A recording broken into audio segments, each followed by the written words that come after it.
So I think y'all remember the Spider-Man animated TV show from 94 to 98, right?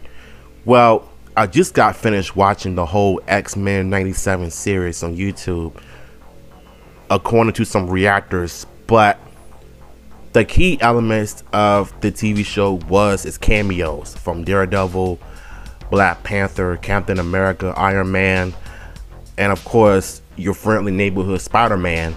And he finally found Mary Jane Watson, because if y'all remember, during his original run, Peter was searching for Mary Jane while he was asking Madam Web for guidance.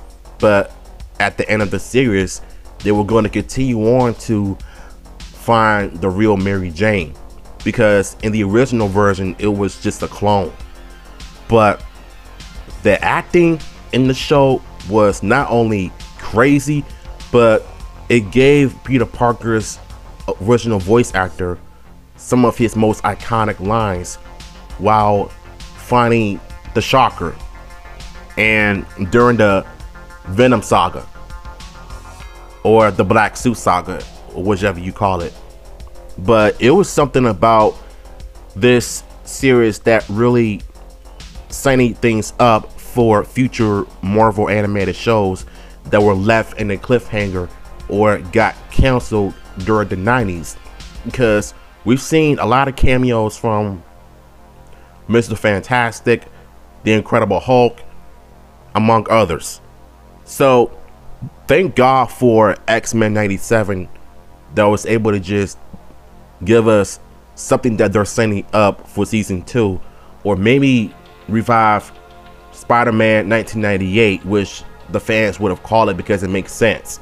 So it says X-Men 97 finally resolves a Spider-Man animated series cliffhanger, because if y'all remember, in the finale of 97, they showed a clip of Peter Parker and the real Mary Jane Watson watching as all of this action went down. So it pretty much confirmed that it's gonna probably be maybe Spider-Man 98 when they decided to just do the series the same animation style, bring back the voice actors from the original series and make a new story out of it, but have it based on modern times. So it'll make sense for them to actually do that.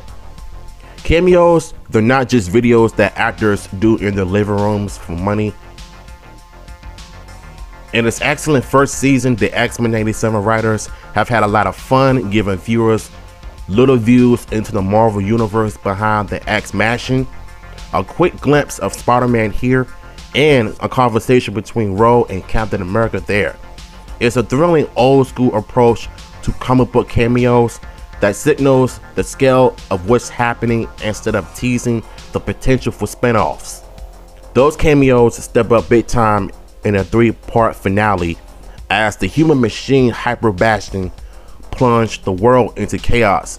As a result, we got some neat cutaways to Marvel heroes around the world reacting to the pending apocalypse, Daredevil fighting crime, Doctor Strange mid-surgery, and on top of implies something kind of big.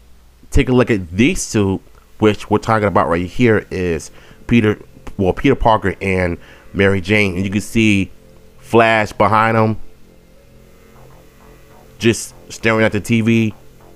Like, all of this is pretty much setting up potential sequels and potential spin-offs that we never gotten true answers from during their original series. Marvel Animation heads will recognize them as Peter Parker and Mary Jane Watson as they appear in Spider-Man the Animated Series, which was set in the same continuity as X-Men. What's noticeable here is that both MJ and Peter are seen here together in a show that's a sequel to their cartoon. Spider-Man famously ended on a cliffhanger as escalating threats leading to a web slinger bombing his way around the multiverse with Madam Web to find Mary Jane. The reason? Earlier in the series, Peter learns that the Mary Jane he married at the start of the final season was in fact a clone. Relatable, as Scott Summers would say. and the real Mary Jane was lost in a limbo after getting pulled through a portal 2 seasons prior. Spider-Man producer and hit writer John Zipper had spoken quite candidly about his time of writing the animated series, Not a Picnic, and how his attended plans to end the series were disrupted by the network wanting to reboot the show into a bizarre Spider-Man Unlimited after notably beating Spider-Verse to, well, the Spideyverse with a final story that his Spider-Man meet the multiversal versions of himself. Separate left the door open for the final story that would depict Peter's search for MJ. Over the years, Zipper has said various things about the final story. One version was a journey through history that would include Jack the Ripper, but ultimately, it's hard to imagine a story ending in anything other than a reunion, even if it was a spinoff. Now, to me, this part is really interesting because I would love for Kevin Feige to just call him up and say, hey, we want to do a Spider-Man animated series, but we want to reboot it, and we want to continue on with the story of Peter Parker finally finding the real Mary Jane Watson, so they could just go ahead and do some new stories that are based off the comics and make something good out of it. So that way it'll be something that the fans can just look forward to, and I think that will work and just give them the final hoorah and just have a better send-off. And there's a lot to be said about the Spider-Man TV show that we all grew up and love, and we all still watch it to this day because it's such a good show. Them, the X-Men, the animated series are the two shows that I absolutely love dearly to my heart.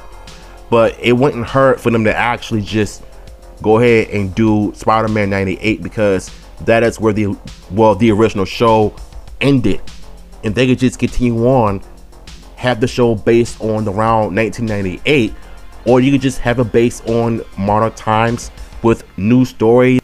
I mean, you could just do like a multi-parter, whether it's the return of the Green Goblin or someone like Miles Morales could just debut in the MCU, but in animation form, if done right, and you could just make a new story out of it. And I think that right there could be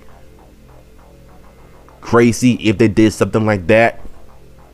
But only time will tell if we ever going to get an announcement for Spider-Man 98. That's basically what I'm gonna call it, because, you know, since they call it 97, I'm gonna call it 98. Well, we're already getting a season 2 anyway, and maybe Wolverine could just get his animating back, since Magneto just ripped the brakes out of all of his body that made a reference from the comics. So the X-Men 97 series made so many comic reference that I can't even count, because I thought it was just an original story until I looked it up online, and it made a lot of sense. But what do you think? Should they revive Spider-Man 98? So what y'all think? Should they revive Spider-Man 98, or they should just continue on with season 2 and have them be guest appearances for like special missions or whatever though? But what do you think? Let me know in the comments.